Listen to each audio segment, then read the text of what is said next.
Hello.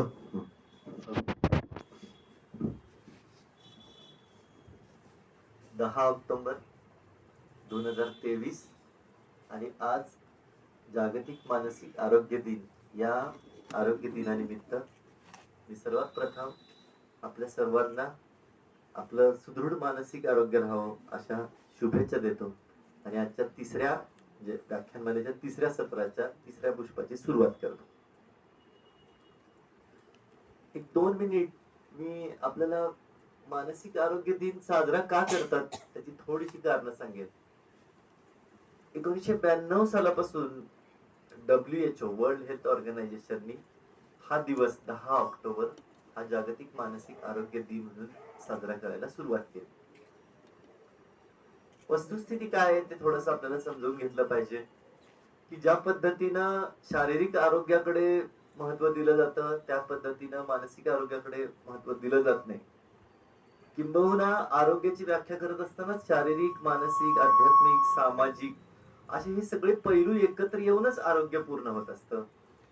त्यामुळं world health ऑर्गनायझेशनने ठरवलं की या दुर्लक्षित किंवा हे आरोग्य दुर्लक्षित होऊ नये यासाठी ही एक चळवळ संपूर्ण जगामध्ये उभा करायची. आणि आज 2023 साली असं दिसतं की कुठलंही महाविद्यालय घ्या किंवा मानसिक आरोग्य केंद्र घ्या, मानसोपचार तज्ञ घ्या, मनोविकार तज्ञ घ्या, प्रत्येक ठिकाणी हा मानसिक आरोग्य दिन एक सप्ताह हा विविध व्याख्यानांच्या मार्फत चाललेला असतो, चालू केलेला आहे. ही एक चळवळ यासाठी उभा केलेली आहे की आपल्यालाच माहिती नाहीये की आपल्यात कोणती लक्षणं आहेत किंवा चांगलं आरोग्य, बिघडलेलं आरोग्य याच्यातली रेषा काय आहे हेही आपल्याला कल्पना नाहीये. एक जनजागृती तयार व्हावी आणि दुर्लक्ष होऊ नये, या आरोग्याकडे दुर्लक्ष होऊ नये, मानसिक आरोग्याकडे दुर्लक्ष होऊ नये म्हणून खऱ्या अर्थानं हा मानसिक आरोग्य दिन साजरा केला जातो. माझ्या इथे आता मानसोपचार तज्ञ बसलेत. मी समजा म्हणलं काही लक्षणं सांगितली की सर झोप येत नाहीये, तर ते लगेच सांगतील की हा आजार आहे. मी म्हणलं समजा सर डोकं खूप दुखतंय, मग असं सांगतील. किंवा मी म्हणलं की मला उंचावर गेले की भीती वाटते. आता एकदा भीती वाटणं, 4 दिवस झोप न येणं म्हणजे काही आजार नाहीये. पण लक्षणं ऐकली की आपल्याला असं वाटतं की नाही, कशाला उगाच लक्षणं ऐका. मगाशीच मी सरांना म्हणलं की आ बैल मुझे मार कशासाठी, ही लक्षणंच ऐकायला नको. म्हणजे हा एक दृष्टिकोन विकसित होऊन काय होतंय, याच्याकडे दुर्लक्ष केलं जातंय. एक भीती माणसाच्या मनामध्ये बसलेली आहे. खरं तर सर्व मानसिक आजार हे बरे होणारेच आहेत. ज्या पद्धतीनं खरं तर शारीरिक आरोग्यामध्ये थोडंसं प्रश्नचिन्ह उभं राहू शकतं की कॅन्सर झालाय मला, बरा होईल का नाही. पण मानसिक आजारामध्ये आता संशय घ्यायचं काही कारण नाहीये. कुठल्याही प्रकारचा मानसिक आजार हा बराच होतो. त्याला योग्य वेळी ट्रीटमेंट मिळाली पाहिजे, योग्य व्यक्तीकडून ट्रीटमेंट मिळाली पाहिजे, त्याच्या कुटुंबियांची त्यांना मदत झाली पाहिजे, त्याच्या अवतीभोवती असणारा समाज आहे त्याची मदत झाली पाहिजे. ही मदत का होत नाहीये, तर एक स्टिग्मा प्रत्येकाच्या मनात आहे की एक भीती मनात आहे की समजा कोणी सांगितलं की बाबा XYZ ला हा मानसिक आजार आहे म्हणल्यानंतर आपल्या भुवया उंचावतात. तो येता क्षणी आपल्याला त्याच्या बिहेवियर कडे आपलं लक्ष जातं. मग त्याचा हात कसा हालतोय, त्याची मान कशी हालते, तो बोलतोय कसा. खरं तर आपण आपलं जर चित्र बघितलं आरशात तर बरं होईल की आपल्याला पण कळेल आपल्यात काय दोष आहे. परंतु अशा पद्धतीनं एक कलंक भावना जी विकसित झालेली आहे, ही कलंक भावना निर्मूलनाचं काम हा मानसिक आरोग्य दिनानिमित्त सर्व ठिकाणी चाललेला आहे. किसनवीर महाविद्यालयाचा मानसशास्त्र विभाग सुद्धा गेली 7 वर्ष सातत्याने हा प्रयत्न करत आहे. बऱ्यापैकी आम्हाला रिस्पॉन्स मिळतोय. अजूनही पुढे वेगवेगळे प्रयोग आम्ही करत राहणार आहोत. वेगवेगळे टप्पे आणखीन काय याबद्दल करता येतील त्याचाही विचार करत आहोत. मानसशास्त्र विभागाच्या मार्फत ही जी व्याख्यानमाला आपण आज आयोजित केली, आजचा हा 3रा दिवस आणि शेवटचा दिवस. पुढच्या वर्षी सुद्धा बरोबर 9, 10 आणि 11 या 3 तारखा आपल्या रिझर्व्ह ठेवा. आणि या 3 तारखांना पुन्हा आपली व्याख्यानमाला अशीच असणार आहे. मीनवाईल विद्यार्थी किंवा अन्य काही जर ऍक्टिव्हिटी सुरू केल्या आम्ही, तर मग वाईतले जे आपले ग्रुप आहेत, कृष्णाई ग्रुप आहे किंवा अन्य जे ग्रुप आहेत, त्याच्यामध्ये आमची माहिती असणारच आहे. मी ऑर्गनायझर म्हणून आपल्या सर्वांचं प्रस्तावनेमध्ये स्वागत करतो की केवळ आपल्यामुळेच ही व्याख्यानमाला यशस्वी झाली. जर आपला प्रतिसादच नसता तर आम्हाला पण संशय आला असता की नेमका आमच्याच मध्ये काहीतरी घोटाळा आहे का काय. समाजाला याची गरज नाही, आम्हालाच काय वाटतंय मग असं गरज आहे, असं एक कुठेतरी प्रश्नचिन्ह निर्माण झालं असतं. आमच्या महाविद्यालयाचे प्राचार्य डॉक्टर गुरुनाथ फगरे सर, आमच्या संस्थेचे अध्यक्ष मदनदादा भोसले यांनी या व्याख्यानमालेसाठी अतिशय चांगला असा आम्हाला प्रतिसाद दिला, आम्हाला सपोर्ट दिला, आमच्या विभागाला सपोर्ट दिला. त्यामुळं या प्रस्तावनेमध्ये मी त्यांचंही माझ्या विभागामार्फत आभार मानेन. आज आपलं जे व्याख्यान आहे त्या व्याख्यानाचा एक विषय सुद्धा एक वेगळा आहे, सुदृढ भावनिक आरोग्याची तंत्रे. ही तिन्ही व्याख्यानं जर बघितली आपण, कालच्या व्याख्यानाला अनफॉर्च्युनेटली माझ्याकडे एक अडचण तयार झालेली, त्यामुळे मी येऊ नाही शकलो. परंतु ही तिन्ही व्याख्यानं जी आहेत ही अशाच पद्धतीने आपण केलेली आहेत की ज्याचा सर्वसामान्य माणसांना फायदा होणार आहे. पहिल्या व्याख्यानमालेमध्ये सांस्कृतिक वारसा आपला काय आहे हे बघितलं, अतिशय सुंदर अशा पद्धतीचं व्याख्यान झालं. कालचंही व्याख्यान मी ऐकलं, आपल्याकडे रेकॉर्डिंग केलेले आपण. जो स्वमदत गट आहे, हा स्वमदत गट कसा आपल्याला चांगलं आरोग्य निर्माण करून देऊ शकतो, तोही एक चांगला विषय होता. आणि आजचा विषय सुद्धा सुदृढ भावनिक आरोग्य कसं आपण टिकवू, हे ऐकल्यानंतर तुम्हाला वक्त्यांनी जेव्हा वक्ते बोलतील तेव्हा तुम्हाला त्यांची माहिती मिळेलच. पण मी अतिशय थोडक्यात त्यांची माहिती सांगेन. 2002 म्हणजे 2002 पासून एक मानसोपचार तज्ञ म्हणून डॉक्टर कपिल ललित हे काम करतात. M A psychology, clinical psychology, MPhil in clinical psychology हा त्यांचं क्वालिफिकेशन आहे. माइंड मॅटर्स सायकोलॉजिकल सर्व्हिसेस ही त्यांची एक स्वतःची अशी संस्था आहे की जी काउन्सिलिंगच्या संदर्भामध्ये काम करते. त्यांनी वेगवेगळी सर्टिफिकेट्स घेतलेली आहेत. निमहॅम्स हैदराबादचं सर्टिफिकेट आहे त्यांच्याकडे सायकोलॉजिकल असेसमेंटचं. आरईबीटी आणि सीबीटी नावाच्या ज्या एक मानसशास्त्रामध्ये प्रसिद्ध असे सिद्धांत आहेत की जे जनरल माणसांना काउन्सिलिंग साठी वापरले जातात, ते त्याच्यामध्ये मास्टर आहेत. त्याचबरोबर FM वर त्यांचं जे सर्वात महत्वाचं मला जे आवडलं त्यांच्या बायोडेटामध्ये की FM वरती, सांगलीच्या FM वरती संडे टू संडे मानसशास्त्राचे फंडे अशी एक त्यांची सिरीज चालते.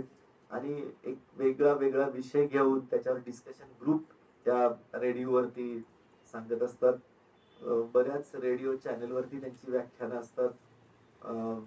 त्यांचा जो अनुभव आहे तो पोस्ट ग्रॅज्युएट क्लिनिकल सायकोलॉजी शिकवण्याचा आहे.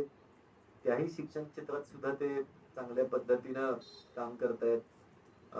डॉक्टर चारुदत्त कुलकर्णी हे सांगलीमधलं नामवंत असे मनोविकार तज्ञ आहेत, सायकियाट्री आहेत. त्यांच्या बरोबर आता ते समुपदेशक म्हणून काम करतायत.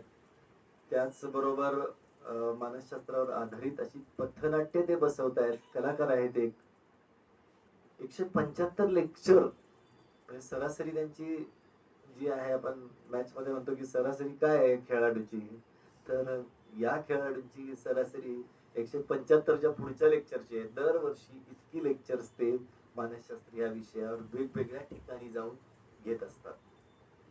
शाळांच्या बरोबर सुद्धा ते टायप आहे. त्यांच्या जवळजवळ 20-22 शाळा, त्याच्यापेक्षाही जास्त शाळा असतील की ज्यांच्याशी ते कम्युनिकेट, त्यांच्याशी ते टायप आहे त्यांचं काउन्सिलर म्हणून.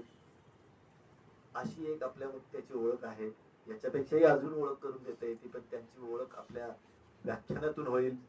अतिशय सुंदर असा एक आज व्याख्यान तुम्हाला ऐकायला मिळणार आहे. कारण त्यांची आमच्या मानसशास्त्राच्या ग्रुपमध्ये सातत्याने चर्चा असते. या व्याख्यानासाठी अध्यक्ष सुद्धा त्याच तोडीच्या लाभलेल्या आहेत. इथे बसलेल्यांना कोणाला माहिती नाहीत अशा अध्यक्ष नाहीयेत. त्यामुळं सर्वांचे सुपरिचित असं नाव आहे डॉक्टर शंतनू अभ्यंकरांच्या मिसेस रुपाली अभ्यंकर. डॉक्टर रुपाली अभ्यंकर एक चांगला कौटुंबिक वारसा अभ्यंकर कुटुंबाला आहे आणि वाईकरांना अभ्यंकर कुटुंब म्हणजे एक सामाजिक कार्य करणारे कुटुंब असंच आपण त्यांच्याकडे बघत असतो.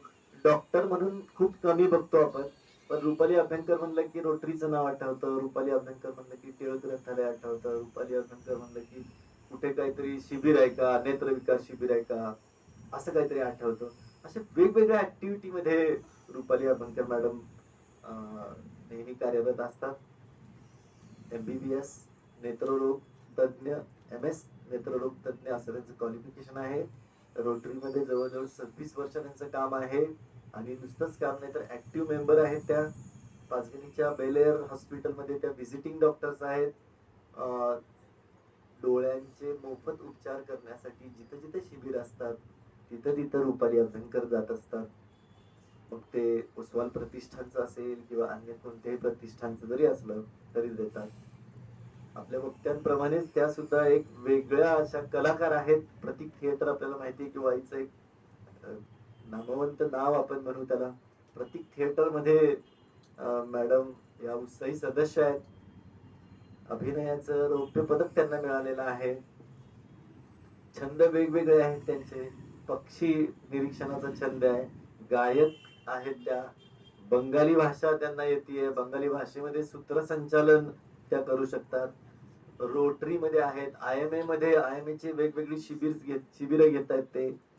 आणि शेवट म्हणजे शंतनू अभ्यंकरांचं तर नाव प्रसिद्ध आहेच, परंतु सावलीसारखं त्यांच्या मागे असणाऱ्या एक शंतनूंच्या बरोबर रसिका स्थवन जे काव्य वाचन जे शंतनूंचं सॉरी राधिका स्थवन राधिका सांत्वन सांत्वन आहे का सांत्वनम जे एक प्रसिद्ध काव्य वाचन सगळीकडे आपण ऐकतोय.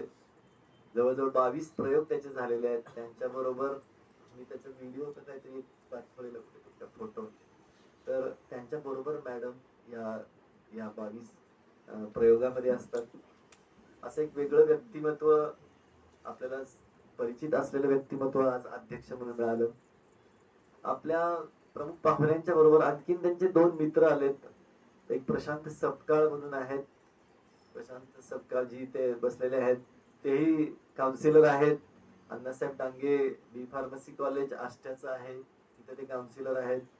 त्याचबरोबर दुसरे त्यांचे मित्र स्वप्नील रावळ सर आहेत, इंजिनिअरिंग कॉलेज आष्टा इथे ते प्राध्यापक आहेत.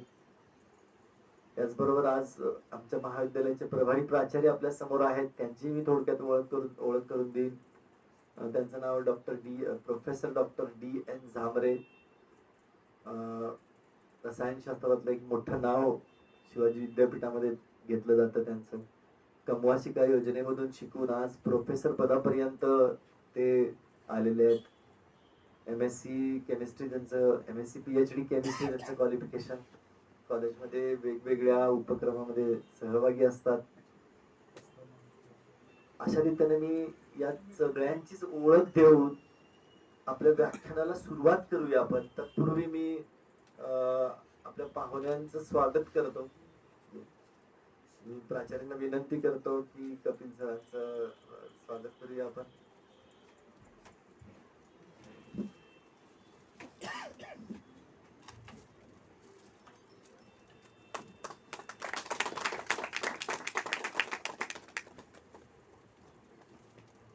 त्याचे अध्यक्ष यांचंही स्वागत करू.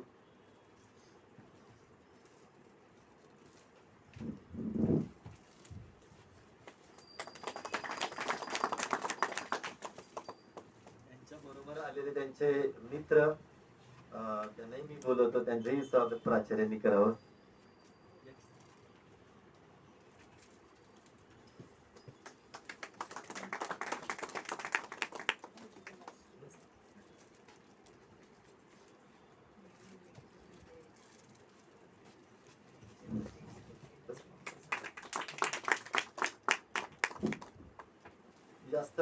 वेळ न घेता मी कपिल सरांना विनंती करेन की त्यांनी आपल्या व्याख्यानाला सुरुवात करावी. आमच्या महाविद्यालयाचे IPS चे कोऑर्डिनेटर इथे आलेले आहेत. या सर, त्यांचेही मी माननीय प्राचार्यांना स्वागत करायची विनंती करतो. डॉक्टर SP कांबळे, महाविद्यालयाचं एक दिग्गज असं नाव आहे.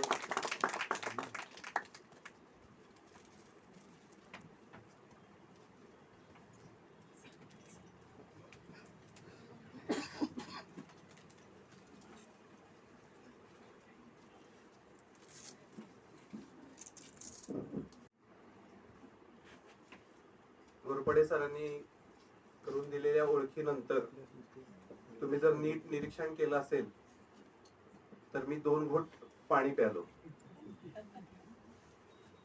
कारण घोरपडे सर आम्ही आत आल्यापासून नुसतं कौतुकच करतायत आणि जसं ते कौतुक करतायत तसं माझ्यावरती मानसिक दडपण वाढतंय आणि मग मी स्वतःला समजावतोय की हे अपेक्षित नाहीये. कपिल, शांत हो, जेवढं शक्य आहे तेवढं बोल. आणि मला वही मधल्या लोकांच्या बुद्धिमत्तेचा एक अनुभव आहे, तो म्हणजे मोने सर माझे मित्र आहेत, नागेश मोने सर. आणि या अचाट बुद्धिमत्तेच्या माणसाबरोबर माझी मैत्री आहे आणि त्यामुळं मला वहीला यायला आवडलं. खरं म्हणजे जेव्हा मला घोरपडे सरांचा फोन आला तेव्हा मग मी असं म्हणालो की अशी सुवर्ण संधी सोडणं वाईमध्ये येण्यासारखी हे काही योग्य नाही. त्यामुळे मी ही संधी घेतली आणि मग मोने सरांनी मला व्हॉट्सअप मेसेज केला की अरे तू इथे येतोयस पण सुदैवानं मी इथं नाही. मग मी त्यांना टाकलं की कुणाचं सुदैव. ते मला म्हणाले की माझं सुदैव की तुला मला ऐकायला मिळणार नाही. गमतीचा भाग सोडला तर माझ्या बहिणीचं गाव सातारा आणि वाईला मोने सरांकडे येणं हा माझ्या आवडीचा भाग. या सगळ्यामुळं मला आज इथे येणं हे आवडलं. शिवाय अशा विषयाला येणं ह्याची संधी तर मी कधी सोडत. भाषणाला सुरुवात करण्यापूर्वी मी आज तुम्हा सगळ्यांना जागतिक मानसिक आरोग्य दिनाच्या शुभेच्छा देतो. आज सकाळी मी एका ठिकाणी कार्यक्रमाला गेलो होतो आणि केबिन मध्ये प्राचार्यांच्या बसल्यानंतर मी गेल्यानंतर प्राचार्यांना शुभेच्छा दिल्या तर त्याच महाविद्यालयाचे एक गृहस्थ तिथं बसले होते आणि ते हसत हसत म्हणाले, आमच्या प्राचार्यांना या शुभेच्छांची गरज नाही. खर तर माझ्या व्याख्यानाला तिथूनच सुरुवात झाली होती. म्हणजे इतके गैरसमज घेऊन आपण या समाजामध्ये जगतो आहोत. आता तुम्ही सुद्धा या व्याख्यानाला येताय, खरं तर तुमचं कौतुक करायला पाहिजे. या व्याख्यानाला मी जातोय असं घरात सांगणं, शेजारी सांगणं, हे खरं तर खूप धाडसाची गोष्ट आहे आणि ते धाडस करून आपण यायला पाहिजे, हे ऐकायला पाहिजे, हे लोकांपर्यंत पोहोचवायला पाहिजे, तर समाजामध्ये याचं बीज रुजणार आहे. खरं म्हणजे ज्या काही गोष्टी चांगल्या ब्रिटिशांनी आपल्याकडे आणल्या त्यात मानसशास्त्र ही गोष्ट आणली, पण ती आणत असताना घोळ असं झालेला आहे. ब्रिटिशांनी जेव्हा रुग्णालय स्थापन केली तेव्हा मानसिक रुग्णालय सुद्धा त्यांनी स्थापन केली आणि ती रुग्णालयांपेक्षा तुरुंगालय जास्त दिसत होती. आणि मग तेव्हापासून भारतातल्या लोकांच्या डोक्यामध्ये मानसिक रुग्णालय म्हणजे डांबून ठेवण्याचं ठिकाण ही संकल्पना दृढ झाली. आणि मग मानसिक आणि मानसशास्त्र असं म्हणतात त्यावेळेला पहिल्यांदा जे काही डोळ्यासमोर येतं ते मेंटल हॉस्पिटल आणि डांबलेले लोक आणि मग तिथं आक्रस्ताळेपणा करणारे आक्रमक आणि मग कधीही बरे न होणारे असं आपल्या डोक्यात जे आहे ते असं सगळं डोक्यात येतं. आणि हे शॉक थेरपी असं सगळं डोक्यात येतं आणि ते इतक्या पिढ्यानपिढ्या चालत आलेलं आहे आणि ते आता आपल्याला कोणी सांगायची गरज नाही, ते इंजेक्ट झालेलं आहे. हळूहळू ते वातावरणातनं आपल्या डोक्यात येतं इतकं की मी जेव्हा मानसशास्त्र हा विषय घेऊन अभ्यास करायला लागलो तेव्हा माझे वडील मला म्हणाले, मी तुम्हाला कुठे राहतो ते थोडक्यात पत्ता सांगतो, तुम्हाला लगेच समजेल. मी सांगलीतल्या कृपामाईच्या बाजूला राहतो. तर माझे वडील मला म्हणायचे की हे वाचू नको, कारण मी जेव्हा कॉलेजला जायचो त्यावेळेला मी गेल्यानंतर हा मुलगा काय अभ्यास, त्यांना अपेक्षा होती की मी इंजिनियर व्हावं, कसा तरी रडत खडत का होईना पण इंजिनियर व्हावं असं ते मला म्हणायचं. इतका काही बुद्धू नव्हतो मी, पण त्यांना वाटायचं. आणि मग ते मला म्हणायचे की ही लक्षणं तुझ्यात दिसायला लागली तर प्रॉब्लेम येईल, कारण मी गेल्यानंतर ते वाचायचे आणि त्यांना असं वाटायचं की ही लक्षणं ह्याच्यामध्ये दिसायला लागली तर याला सांभाळणार कोण, याला एकेच ठिकाणी टाकायला पाहिजे, एक रत्नागिरी नाही तर कृपामाई. त्यावेळेला इतके सायकॅट्रिस्ट वगैरे काही नव्हते. तर मला असं वाटायचं की इतकं आपण काय काय वाचतो ना पोथ्या, त्याचा फरक आपल्याला पडत नाही, मग हे वाचल्यानंतर माझ्यावर कसा फरक पडेल.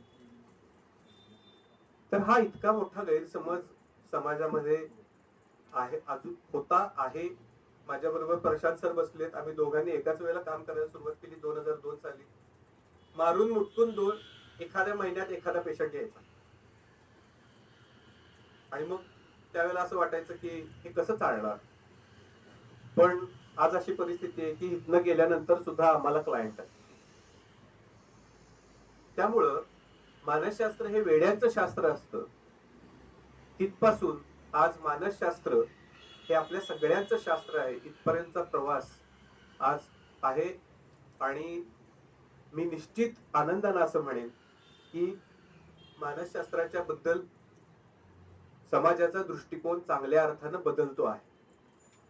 कारण आम्ही जेव्हा इंजिनिअरिंग कॉलेजमध्ये, सर फार्मसी कॉलेजमध्ये काम करतात तेव्हा बिनधास्त मुलं आमच्याकडे येतात, त्यांच्या समस्या मांडतात. आणि जेव्हा आपण मानसिक स्वास्थ्याबद्दल बोलतो तेव्हा आपण प्रत्येक वेळेला मानसिक आजारांबद्दल बोलत असतो. ही जर संकल्पना डोक्यात असेल तर ती आपल्याला काढून टाकायला पाहिजे. जसं सर्दी होते, खोकला होतो, कधीतरी थोडस पोटात दुखतं, मळमळतं, जळजळतं, तसं मनाला पण सर्दी होते हो. मी जेव्हा तुमच्या समोर उभारणार होतो त्यावेळेला थोडासा ठसका लागला मला तिथं मानसिक, म्हणून मी पाणी प्यालो. म्हणजे काय, थोडस दडपण आलं की अरे बापरे, एवढी ओळख करून दिल्यानंतर बोलणं हे थोडस दडपणाची गोष्ट आहे बरं का, असं वाटून ठसका लागला. आणि मग मी पाणी प्यालो. म्हणजे काय, मी माझ्या मनाला समजावून सांगितलं, राजा जेवढी तयारी केली आहेस, जे मुद्दे तू आणलेस त्या मुद्द्याला धरून बोल, मग पुढे जे काही होईल ते तुझ्या नियंत्रणाच्या बाहेर आहे. हे मी मानसिक पाणी प्यालो आणि मग आता मी इथं बऱ्यापैकी नीट रुजलोय. तुमच्या लक्षात आलं असेल तर मी नमनाला घडाभर तेल घ्यायला लागलोय.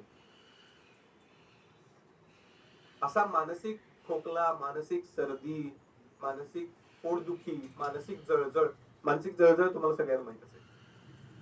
तर ही आपल्याला होत असते आणि हे अतिशय स्वाभाविक आहे. हे होण्यामध्ये काही विचित्रपणा नाही. आणि हे जेव्हा आपण मान्य करू तेव्हा आपण आपल्या मानसिक सुदृढतेच्या दृष्टिकोनातून वाटचाल करायला सुरुवात करू. सगळ्यात महत्वाचा प्रश्न, मन म्हणजे काय, कुठं असतं मन, मन नावाचा अवयव आहे का. तर आपण ज्याला मन म्हणतो त्याला हिंदी मूवी मध्ये दिल म्हणतात, पण इथं जर मन शोधायला गेलो तर ते सापडत नाही. मग मन कुठं आहे, तर ऍक्च्युअली जर आपण जीवशास्त्राचा विचार केला तर मन म्हणजे आपला मेंदू किंवा मेंदू मधले न्यूरॉन्स. त्या न्यूरॉन्सची साखळी जेव्हा होते त्यावेळेला आपल्या 3 गोष्टींमध्ये फरक होतो. ते म्हणजे वर्तन, भावना आणि विचार. या विचारांची 3 त्रिसूत्री म्हणजे मन. आता ही जी विचारांची त्रिसूत्री आहे ती त्रिकोणामध्ये बांधली गेली. आणि हा त्रिकोण कसा आहे, कसा अपेक्षित आहे, समभुज त्रिकोण अपेक्षित. म्हणजे ज्याच्या 3ही भुजा एकसारख्या आहेत असा हा त्रिकोण आपल्याला अपेक्षित आहे. पण आपण म्हणतो बघा, इतके नकारात्मक विचार यायला लागले मला परीक्षेला जाताना, परीक्षेत मी पास होईन असंच वाटेना मला. म्हणजे कुठला कोण ताणला गेला, विचारांचा कोण ताणला गेला. म्हणजे आता ह्याच्या समभुजा राहिल्या का, नाही, भुजा बिघडल्या म्हणजे मानसिक स्थिती बिघडली.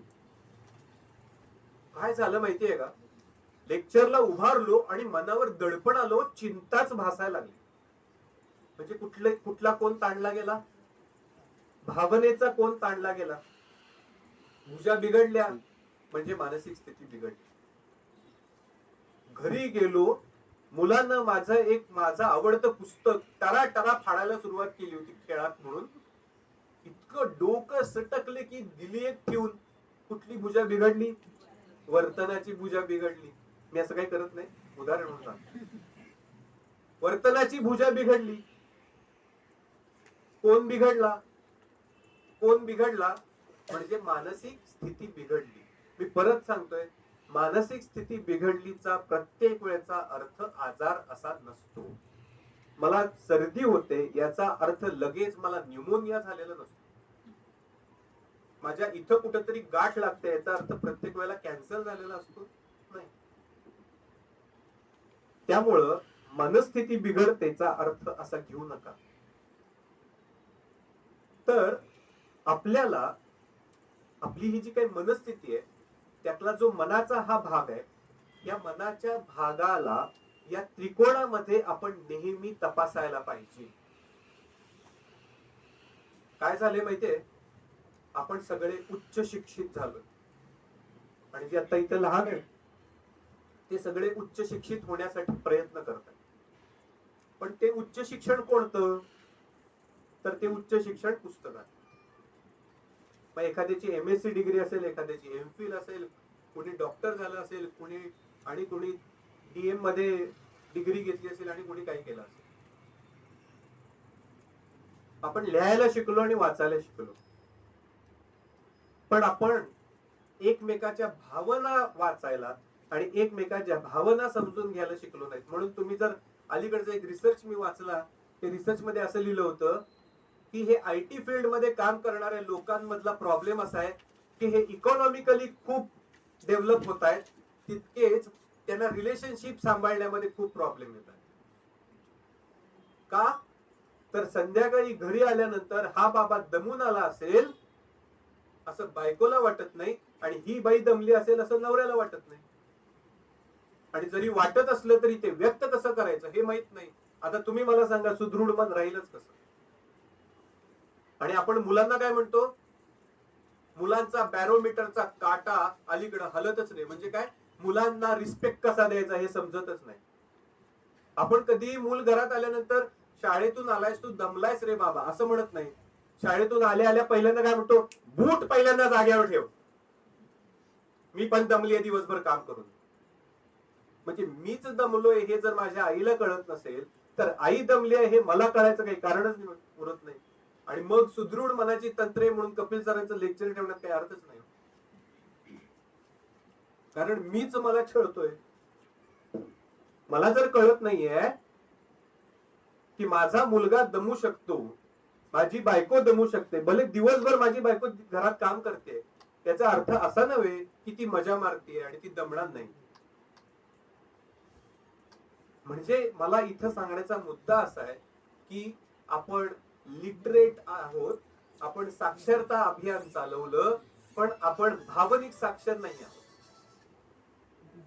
मला दुसऱ्यांच्या विचारांबद्दल जाणून घ्यायला आवडत नाही, समजून घ्यायला आवडत नाही, तेवढी कोशिश मी करत नाही ना. मला इतरांच्या भावनांबद्दलचा अभ्यास आहे. इतरांच्या जाऊ दे,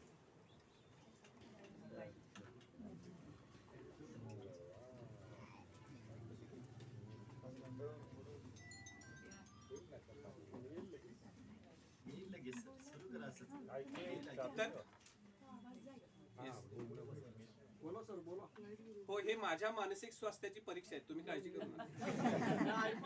येस येस नाही, हे वर्गा एवढीच जागा आहे त्यामुळे काही प्रश्न नाही. आणि तुम्हाला माहित असेल तर ही आजूबाजूची परिस्थिती आहे ना, ती नेहमी माझी परीक्षा बघत असते. हा सगळ्यांना शहाणपणा शिकवतो, हा नीट राहतो का बघूया. आणि मला काही हरकत नसते, त्यामुळे मी काही काळजी करत नाही, मी कंटिन्यू करू शकतो. तर सगळ्यात महत्वाची गोष्ट ह्याच्यामध्ये अशी आहे की आपल्याला जर आपलं भावनिक स्वास्थ्य व्यवस्थित ठेवायचं असेल तर आपल्याला भावनिक साक्षर व्हायला पाहिजे. मला एका पालकाने विचारलं माझं असंच एके ठिकाणी व्याख्यान होतं, ते व्याख्यान झाल्यानंतर पालकांनी विचारलं की तुम्ही भावनिक साक्षरतेबद्दल बोलताय म्हणजे भावनिक होण्याबद्दल बोलताय का? मी त्यांना म्हणालो की भावनिक होणं आणि भावनिक साक्षर होणं ह्याच्यात थोडासा फरक आहे. तो फरक असा आहे की भावनिक साक्षर झाल्यामुळं व्यक्ती इमोशनली स्मार्ट होते. मी आता ज्या पद्धतीने तुमच्याशी कनेक्ट व्हायचा प्रयत्न करतोय याला इमोशनल स्मार्टनेस असं म्हणतो. आणि सेन्सिटिव्ह असणं, ओव्हर सेन्सिटिव्ह असणं आणि इमोशनल स्मार्ट असणं ह्याच्यात फरक आहे. मी जेव्हा माझ्या मुलाला फोन करेन त्यावेळेला मला विचारता यायला पाहिजे, राजा तू आत्ता कामात तर नव्हतास ना, मी बोलू शकतो का तुझ्याशी, असं विचारणं हा इमोशनल स्मार्टनेस आहे. आपण काय म्हणतो, हे काय फोन उचलल्यावर ह्याला काय विचारायचं कामात आहेस का? 9वीतला तर मुलगा आहे. नाही, 9वीतला मुलगा सुद्धा कोणत्या ना कोणत्या अभ्यासात कामात असू शकतो ना. भले तो खेळात असेल पण तो असू शकतो. त्यामुळं भावनिक सुदृढता आणायची असेल, मानसिक सुदृढता आणायची असेल तर त्याला पहिला उपाय आहे की आपल्याला भावनिक साक्षरता नावाचं अभियान, जसं आपण लिखाणाच्या साक्षरतेबद्दलचं अभियान मधल्या काळात सुरू केलं आणि त्याच्यामध्ये आपल्याला भरपूर यश मिळालं, तसं आपल्याला भावनिक साक्षरतेचं अभियान चालवायला पाहिजे. आणि यासाठी काय करणं गरजेचं आहे? साध्या साध्या गोष्टी. भावना कोणत्या असतात, त्या कशा असतात, प्रत्येक भावनेचं अंग कसं असतं, प्रत्येक भावनेची ऊर्जा कशी असते. उदाहरणार्थ उदासीनतेची ऊर्जा अतिशय कमी असते, रागाची ऊर्जा अतिशय जास्त असते. म्हणून चिडचिड करणाऱ्या लोकांना अल्सर नावाचा आजार होतो. चिडचिड करणाऱ्या लोकांना बीपी हाय होतो. उदासीनता, चिंता या भावनांना मैत्रीण म्हणून घेऊन फिरणाऱ्यांना डायबिटीस नावाचा आजार होतो. म्हणजे कोणत्या भावना कोणत्या शरीरातल्या त्रासाशी निगडीत असतात याचं पण शास्त्र आहे. हे माहीत करून घेतलं तर आपण या आजारांपासून सुद्धा लांब राहू शकतो. त्यामुळं आपल्याला आपल्या भावनिक स्वास्थ्याला जपण्यासाठी सगळ्यात महत्वाची गोष्ट आहे की आपली भावनिक साक्षरता वाढवायला पाहिजे.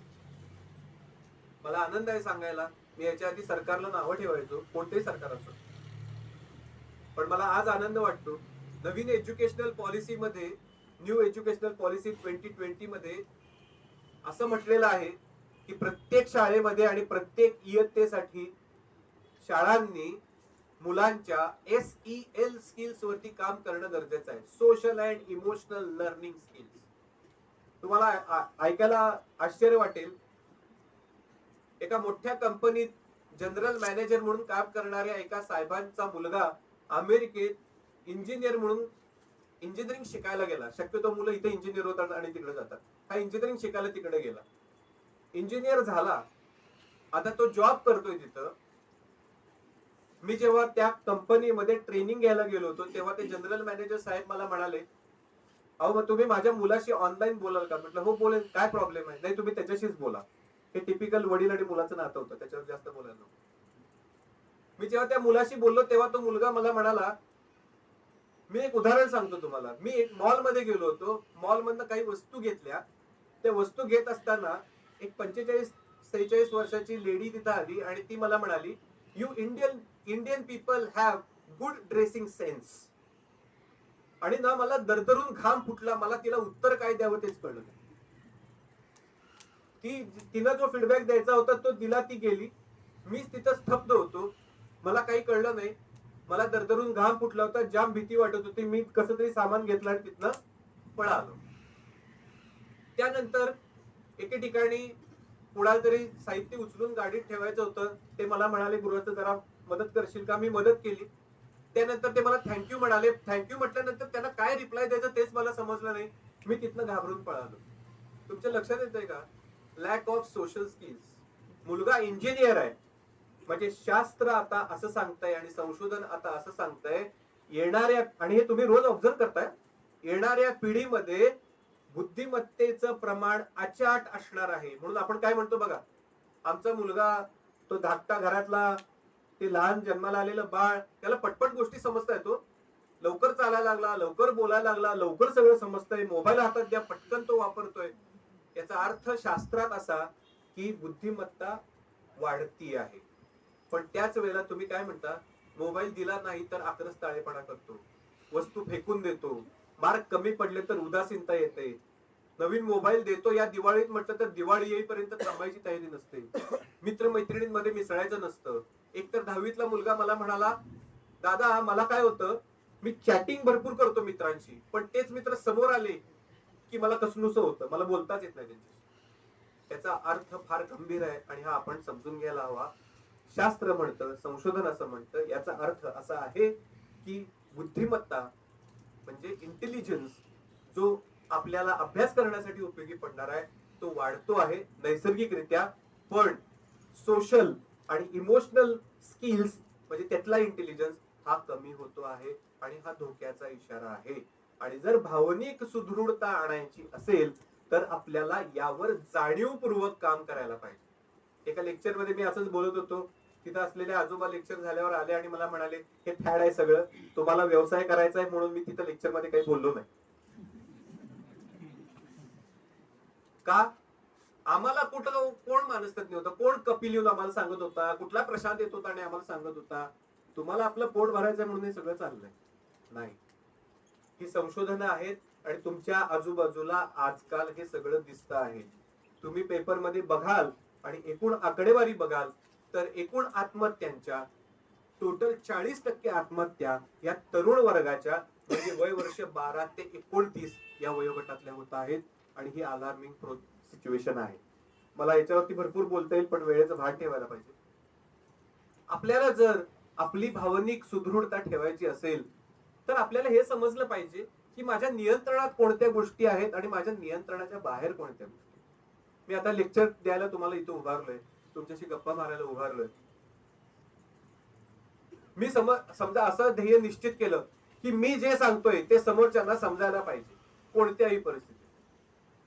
हे शक्य आहे का? हो नाही. माझं तुमच्या मानसिकतेवर, तुमच्या बौद्धिक क्षमतेवर, आकलन क्षमतेवर किंवा तुमच्या प्राधान्य क्षमतेवर, म्हणजे काही जणांचं प्राधान्य असेल की जे मुद्दे पडतील कानावर ते पडू देत, आमचे हे भाजी घेऊन तोपर्यंतच मला इथं बसायचंय, बाकी ते खालनं मेसेज आला की मी जाणार आहे. प्राधान्यक्रम काही असू शकतो, त्यावर कपिलचं नियंत्रण आहे का? नाही. आणि मग त्याच्यावर मी नियंत्रण ठेवायला लागलो की माझी भावनिक सुदृढता गेली. म्हणून सचिन तेंडुलकर एनडीटीव्ही इंडियाचा एक पुरस्कार घेताना असं म्हणतो, if you are trying to control those factors which are beyond your control, you are wasting your energy. तुमच्या नियंत्रणात नसलेल्या गोष्टी जेव्हा तुम्ही नियंत्रणात आणण्याचा प्रयत्न करता तेव्हा तुम्ही स्वतःला छळत असता. समोरचे छळत असतात, तुम्ही स्वतःला छळत असता. Instead please utilise that energy to control those factors which are within your control. म्हणून मी काय करतो, नेहमी सचिन तेंडुलकरला नमस्कार करतो लेक्चर सुरू होण्याआधी आणि मी म्हणतो माझ्या नियंत्रणात काय आणि माझ्या नियंत्रणाच्या बाहेर काय. पब्लिक माझ्या नियंत्रणाच्या बाहेर आहे, तयारी माझ्या नियंत्रणात आहे. त्यांनी काय म्हणावं माझ्या नियंत्रणात आहे, त्यांनी काय प्रश्न विचारावेत माझ्या नियंत्रणात आहे, त्यांनी कपिल बद्दल काय मत तयार करून घ्यावं माझ्या नियंत्रणात आहे, त्यांनी लेक्चरला बसावं की मधनच उठून जावं माझ्या नियंत्रणात आहे. पण हे लेक्चर शास्त्रीय आणि थोडं श्रवणीय व्हावं यासाठी काय करता येईल माझ्या नियंत्रणात आहे. त्यानंतर कदाचित समोरच्या व्यक्तींना फक्त करमणुकीचा कार्यक्रम हवा असेल, माझ्या नियंत्रणाच्या बाहेर आहे. असं असतं काही ठिकाणी, म्हणून मी हे बोलतो. म्हणजे माझं भावनिक सुदृढपण कशावर अवलंबून आहे की मला पहिल्यांदा हे कळतं आहे का की माझ्या नियंत्रणात काय आहे आणि माझ्या नियंत्रणाच्या बाहेर काय आहे. हे मला जेव्हा कळतं, आणि हा पहिला टप्पा, आणि हे जेव्हा मी वापरतो तेव्हा थोडंफार माझं मानसिक स्वास्थ्य नीट राहतं. मी खूप महत्वाचं एक वाक्य बोललो, हे जेव्हा मला कळतं आणि मी हे जेव्हा वापरतो तेव्हा पहिली गोष्ट आहे इंटेलेक्च्युअल इन्साइट, मला कळलं पाहिजे. आणि दुसरी गोष्ट आहे इमोशनल इन्साइट, ते मला वापरायला यायला पाहिजे. आपण बऱ्याच वेळेला म्हणतो बघा, की वाचलंय रे मी त्या पुस्तकातलं, डाएट प्लॅन वगैरे सगळं ना, ते ह्यांचं पुस्तक वाचलंय, त्यांचं पुस्तक वाचलंय, मी सगळं केलंय, पण वापरलंच जात नाही. म्हणजे मला खोकला लागलाय, सरांनी इथं पाणी ठेवलंय, सर मला म्हणतात खोकला लागलाय पाणी प्या, आणि मी म्हणतोय आहे हो पाणी इथं, पण पाणी पिलंच जात नाही, असं म्हटल्यासारखं आहे. म्हणजे इमोशनल इन्साइट आणि इंटेलेक्च्युअल इन्साइट मधला फरक. अजून एक फरक आहे, तो म्हणजे तुम्हाला नेमकं काय पाहिजे. तुम्हाला फीलिंग बेटर पाहिजे का गेटिंग बेटर? आपल्याला बऱ्याच वेळेला, आपल्याला म्हणजे मी पण आहे बरं का त्यात, फक्त आता कसं आहे, मी इथं उभारलोय म्हणून तुम्हाला शहाणपणा शिकवतो. आपल्याला बऱ्याच वेळेला फिलिंग बेटर पाहिजे असतं, म्हणून आपण संदीप माहेश्वरी आहे, त्याला मी नावं ठेवत नाही. म्हणून आपण युट्यूब वरचे मोटिवेशनल व्हिडिओज ऐकतो, कारण आपल्याला फिलिंग बेटर पाहिजे असतं. पण आपल्याला फिलिंग बेटरचा काही उपयोग नाही, आपल्याला गेटिंग बेटर पर्यंतचा प्रवास करणं गरजेचं आहे. फिलिंग बेटर हा पहिला टप्पा आहे, बरं वाटलं पाहिजे.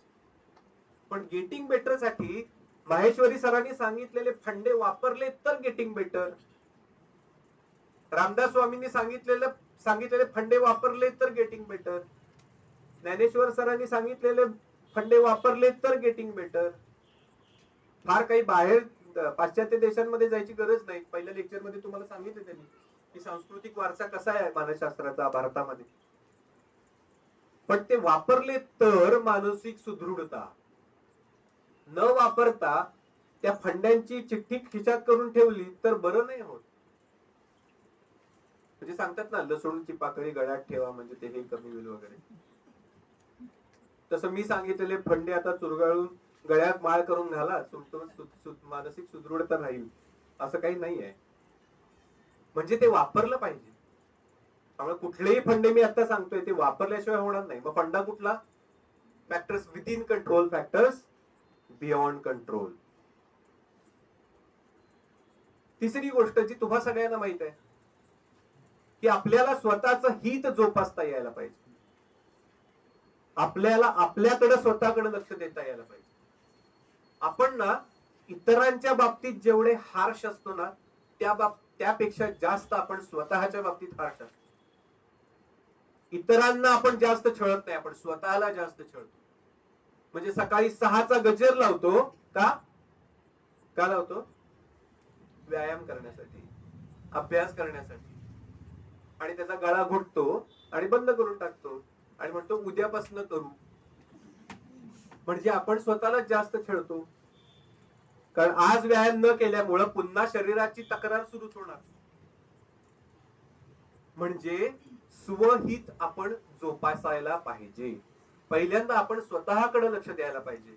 पण का कोणास ठाऊक आपल्याला असं कुणी सांगितलंय किंवा आपण तसं समजून घेतलंय की आपण स्वतःकडे लक्ष देणं म्हणजे स्वार्थी असणं असं आहे. नाही, स्वार्थी असणं म्हणजे काय? जेव्हा आपण स्वतःकडे लक्ष देतो आणि दुसऱ्यांकडे दुर्लक्ष करतो तेव्हा ते स्वार्थीपणा. पण जेव्हा आपण स्वतःकडे लक्ष देतो आणि इतरांच्या हिताची पण जोपासना करतो तेव्हा तो स्वार्थीपणा नाही आहे. म्हणजे मी सकाळीच लवकर उठतो, व्यायाम करतो आणि घरी आल्यानंतर बायकोला थोडाफार स्वयंपाकात मदत करतो, हे सगळं व्यवस्थित चालू आहे. पण मी जेव्हा बायकोला म्हणतो की तुझं स्वयंपाक घर बघ, मी व्यायाम डाएट माझं सगळं बघणार, हा झाला स्वार्थीपणा. अब्राहम लिंकन एकदा बग्गीमधनं असेच चालले होते. त्यांच्याबरोबर त्यांचे 3-4 मित्र होते आणि त्यावेळेला ते राष्ट्राध्यक्ष झाले होते. एक अब्राहम लिंकन साहेबांची एक ओळख या निमित्तानं करून देतो, ते म्हणजे अब्राहम लिंकन हे डिप्रेशनची टिपिकल केस होती. पण त्याही अवस्थेत ते अमेरिकेचे राष्ट्राध्यक्ष होऊ शकले याचं कारण त्यांच्या मानसिक ऍटिट्यूड, त्यांच्याकडे मानसिक सुदृढता जपायची तंत्र होती. यामुळं ते त्या काळात सुद्धा स्वतःला चांगल्या प्रकारे सांभाळू शकले. ठीक आहे. तर ते बघितलं चालले होते, 3-4 मित्र होते. त्यांचे मित्र त्यांना सांगत होते की बाबा, तर तू राष्ट्राध्यक्ष झालायस, तू कशाला लोकांबरोबर लोकांची सेवा करत फिरतोस? तू राष्ट्राध्यक्ष आहेस, ते प्रोटोकॉल जग, त्या मानानं जग, तो मान मिळव. आता करायचं त्यावेळेला तू केलंस, हे कशाला करतोय? अब्राहम लिंकन शांत होते. एक ठराविक वेळ गेल्यानंतर अब्राहम लिंकननी बग्गी थांबवली. मित्रांना असं वाटलं अब्राहम लिंकन चिडले का काय. अब्राहम लिंकन उतरले. रस्त्याच्या कडेला एक चिखलासारखा असं दलदल होती, तिथं गेले. तरी सुद्धा मित्रांच्या लक्षात आलं नाही. त्यांनी बघितलं तर अब्राहम लिंकन साहेबांनी एक कुत्र्याचं छोटस पिल्लू उचललं, जे त्या दलदलीत अडकलेलं, पूर्ण चिखलानं माखलं होतं. त्याला बाजूला काढलं. इकडे तिकडे बघितल्यानंतर त्यांना एक स्वच्छ पाण्याचं तळ दिसलं. तिथपर्यंत चालत गेले. त्या कुत्र्याला स्वच्छ छोट्या पिल्लाला धुतलं आणि ज्या दिशेला, विरुद्ध दिशेला, जिथं पाण्याचं काहीच नव्हतं, चिखल पण नव्हता, त्या दिशेच्या गवतामध्ये त्याला सोडून दिलं. ते उड्या मारत निघून गेलं. 5 मिनिटं ते त्याच्याकडे बघत होते, स्मित हास्य केलं, परत आले, बसले आणि बग्गी निघाली. आता मित्र म्हणाले, अरे बाबा, तुला हेच सांगत होतो, एक राष्ट्राध्यक्ष या चिखलात कशाला हात घातलास? कोणी सांगितलं तू चिखलात हात घालायला? काही गरज नव्हती. अब्राहम लिंकन म्हणाले, हे बघ, मला जर रात्री 12 वाजता मी जेव्हा गाढ झोपलेलो असेल, तेव्हा जर मला आठवलं असतं की आत्ता रात्रीच्या कडाक्याच्या थंडीत ते कुत्र्याचं पिल्लू काय करत असेल, आणि मी उचलत असून म्हणजे शक्य होतं तरी सुद्धा उचललं नाही, आणि ते जर माझ्यामुळं गेलं असेल तर काय, ह्यानं जी माझी झोप मोड झाली असती आणि त्याच्यामुळं जे मला खंत टोचत राहिली असती, ती खंत टोचू नये म्हणून मी त्याला उचललं, स्वहित. आणि त्याच्यामुळं कुत्र्याच्या पिल्लाचा जीव वाचला, परहित.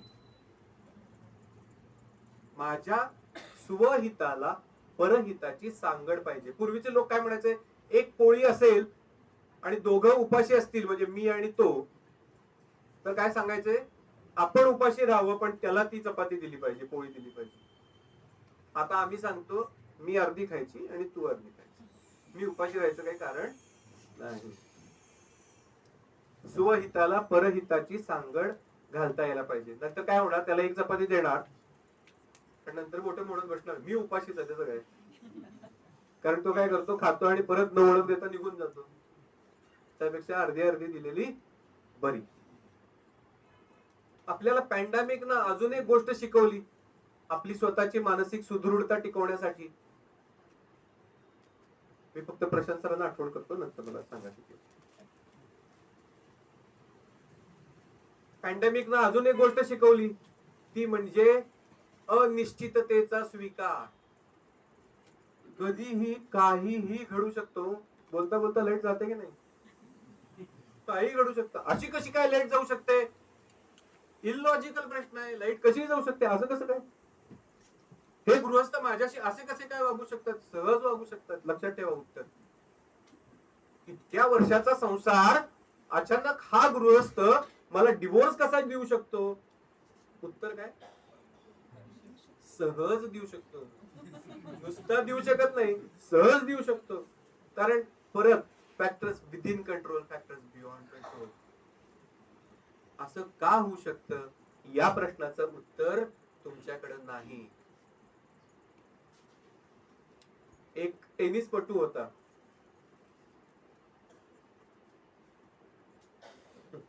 मी बोलता बोलता त्याचं नाव माझ्या डोक्यात नाही गेलं. आलं तर मी सांगतो तुम्हाला. तर तो टेनिसपटू होता. तेंडुलकर जसा सगळ्या जगातल्या लोकांना आवडतो, तसा हा टेनिसपटू सगळ्या जगातल्या लोकांना आवडायचा.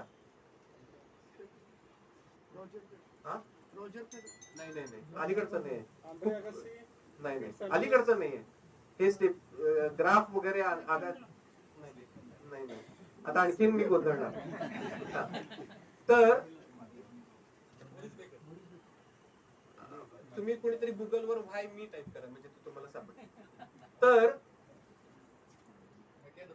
नाही, तर हा जो टेनिसपटू खेळायचा, ह्याचं वैशिष्ट्य असं होतं की हा बहुतेक सगळ्या मॅचेस जिंकायचा. आणि एक दिवस त्याला हृदयाचा विकार झाला, त्रास झाला, आणि त्यावेळेला लिटरली ओपन हार्ट सर्जरी असायची. आणि त्यावेळेला भरपूर रक्त जायचं आणि मग रक्त दिलं जायचं. आणि या सगळ्यामध्ये त्यावेळेला त्याला इन्फेक्टेड ब्लड दिलं गेलं चुकून. आणि जेव्हा हा माणूस जेव्हा फॉलोअपला गेला, त्यावेळेला असं आढळलं की यांना एड्स झालेला आहे. आणि जेव्हा ही बातमी जगात पसरली, तेव्हा त्याचे जे चाहते होते, त्याच्याच देशातले नव्हे, देशाच्या बाहेरचे पण, जे सगळे चाहते होते ते सगळे चाहते नाराज झाले, दुःखी झाले. त्यातला एक चाहता सातत्यानं त्याला विचारायचा, व्हाय यू, व्हाय नॉट मी? तुला हे का झालं, मला का झालं नाही? मला झालं असतं तर या जगात काय फारसा फरक पडला नसता. तुला झालं यानं मात्र खूप जगाचं नुकसान आहे. त्यावेळेला आर्थर ऍश असं म्हणाला, असं असतं ते, मन फार विचित्र आहे हो. तर आर्थर ऍश काय म्हणाला की हे बघ, ज्या वेळेला 5 लाख लोक लहान वयात टेनिस खेळायला शिकत होते, त्यातले 1 लाख लोक जेव्हा ते पौगंड अवस्थेत गेले तेव्हा कंटिन्यू केलं त्यांनी टेनिस खेळणं, बाकीच्यांनी सोडून दिलं. त्या 1 लाखातले 5,000 लोक नंतर म्हणजे सीडेड मध्ये यायचा प्रयत्न करत होते, म्हणजे रँक मध्ये यायचा प्रयत्न करत होते. त्या 1,000 मधले फक्त 100 लोक सीडेड मध्ये येण्यासाठी शेवटपर्यंत टिकले. त्यातले 4 लोक सेमीफायनल पर्यंत आले, त्यातले 2 लोक फायनल पर्यंत आले, आणि त्यातला कायम जिंकून ते मेडल उंचवून दाखवत होता की मी जिंकलो म्हणून. तेव्हा त्यानं कधी विचारलं नाही, हे परमेश्वरा मीच का जिंकतोय? कारण तो नेहमी अर्थायश होता. तेव्हा आज मला परमेश्वराला विचारायचा अधिकार नाही की मलाच हा रोग का झाला. जेव्हा मी रोज घरात श्रीखंडपुरीचं जेवण जेवतो असं नाही, पण रोज पोटभर जेवण जेवतो, आणि माझ्याच पलीकडच्या झोपडपट्टीतला एक मुलगा जेवणासाठी तडफडत असतो, त्याला दिवाळीला ड्रेस मिळत नाही, मला मात्र दिवाळीला उत्तम ड्रेस मिळतात. तेव्हा माझ्या मनात विचार येत नाही की मला का आणि त्यांना का नाही. हा जर विचार माझ्या मनात येत नसेल तर मला ही अनिश्चितता स्वीकारावी लागेल. कारण या जगात दुसरं काहीच नाही आहे, सगळं अनिश्चित. तुम्ही तुमच्या घरी जाण्याची निश्चितता मला सांगू शकता का? माझ्या नाही सांगू शकत. मग आपल्याकडे 2च ऑप्शन आहेत. हे सगळं अनिश्चित आहे म्हणून चिंताग्रस्त बनायचं, किंवा अरे हे अनिश्चित आहे त्यापेक्षा हा काय सांगतोय ते ऐकून घ्यावं असं म्हणून ऐकायचं. आत्ताचा हा क्षण जगायचा का पुढचा क्षण मी आहे की नाही म्हणून आत्ताच मेल्याचं करायचं, हा माझा ऑप्शन आहे. हा परमेश्वराचा निसर्गाचा ऑप्शन नाही आहे. त्यामुळं आपल्या हातात अनिश्चितता स्वीकारणं हा एक सुदृढ मनासाठीचा मूल मंत्र आहे. म्हणून आयांना छळणारा एक महत्वाचा, इथं बऱ्याच आया बसल्यात, काही आज्या पण बसल्यात. त्यांना छळणारा एक मुख्य प्रश्न काय? मूल वय वर्ष 5, 6, 7, 8, 9, 10 ऐकत नाही. त्यांना काय वाटतं, पुढे लग्न झाल्यावर पण हे ऐकलं नाही तर ह्याची बायको मला नावं ठेवणार. माझ्याकडे एक आजोबा आले, त्यांच्या नातीला ज्युवेनाईल डायबिटीस झाला होता. लहान मुलांना होतो तो डायबिटीस. वय वर्ष 5. ते खांद्यावरून घेऊन आले तेव्हाच ते खूप विषण्ण अवस्थेत होते. मला त्यांची काही खिल्ली उडवायची नाही, पण ते म्हणताना असं म्हणत होते की सर इसे शादी कौन करेगा. म्हणजे प्रश्न डायबिटीसचा आहे का लग्नाचा आहे. आणि अशा वेळेला त्यांचा प्रश्न बरोबर होता, फक्त वेळ चुकीची होती, क्रम चुकीचा होता. हा सगळ्यात शेवटचा प्रश्न आहे. आणि पहिला प्रश्न आहे की डायबिटीसशी लढा कसा द्यायचा या वयात. आणि म्हणून विषण्ण अवस्था कशामुळे आली होती, त्यांचं भावनिक आरोग्य का गेलं होतं, कारण त्यांचा प्राधान्यक्रम गेला होता आणि अनिश्चितता स्वीकारली नव्हती की ही काहीही होऊ शकते. त्यामुळे आपल्याला जर आपलं भावनिक आरोग्य जोपासायचं असेल तर आपल्याला अनिश्चितता स्वीकारायला पाहिजे, आणि आपल्याला कोणत्या प्राधान्यक्रमानं कोणत्या गोष्टी करायच्या आहेत हे पहिल्यांदा आपल्याला ठरवून घ्यायला पाहिजे. आणि हे कधी कधी ठरवावं लागतं. एकदा ठरवलं की झालं का? नाही, हे हर क्षणी ठरवावं लागतं. म्हणजे आम्ही ठरवून आलोय की आता जाताना कशा मार्गाने जायचं, कसं जायचं, कोणत्या क्रमानं काय कामं करत जायची. कदाचित गाडीत बसल्यानंतर हा क्रम बदलावा लागू शकतो, एखाद्या फोन कॉलमुळे काहीही होऊ शकतं. जसं कोरपडे सरांना काल त्यांच्या नेहमीच्या दिनचर्येत थोडा फरक करावा लागला त्यांच्या घरात आलेल्या प्रॉब्लेममुळे. आपल्याला ही लवचिकता ठेवायला पाहिजे. ही लवचिकता ठेवता आली नाही, ही मानसिक लवचिकता आपल्याला ठेवता आली नाही की आपण आपलं सुदृढ मानसिक स्वास्थ्य गमावतो. वेळ संपून गेलेली आहे. कारण आपण ना मनात एक सारखं गाणं म्हणतो. काय गाणं म्हणतो माहितीये? मी आता संपवण्याकडे आलो. तसे बरेच मुद्दे माझ्याकडे राहिलेले आहेत, काय हरकत नाही, परत बोलू. आपण एक गाणं सारखं सारखं मनात बोलत असतो. काय माहितीये? जो वादा किया वो निभाना पडेगा. बरं एवढंच म्हणून थांबत नाही. जो वादा किया वो निभाना पडेगा, रोके जमाना चाहे रोके खुदाई तुमको आना पडेगा. जो वादा किया वो निभाना पडेगा इथपर्यंत बरोबर आहे ना? तू जर मला इथं भेटायला 4ची वेळ दिलीस तर तू 4 वाजता ये.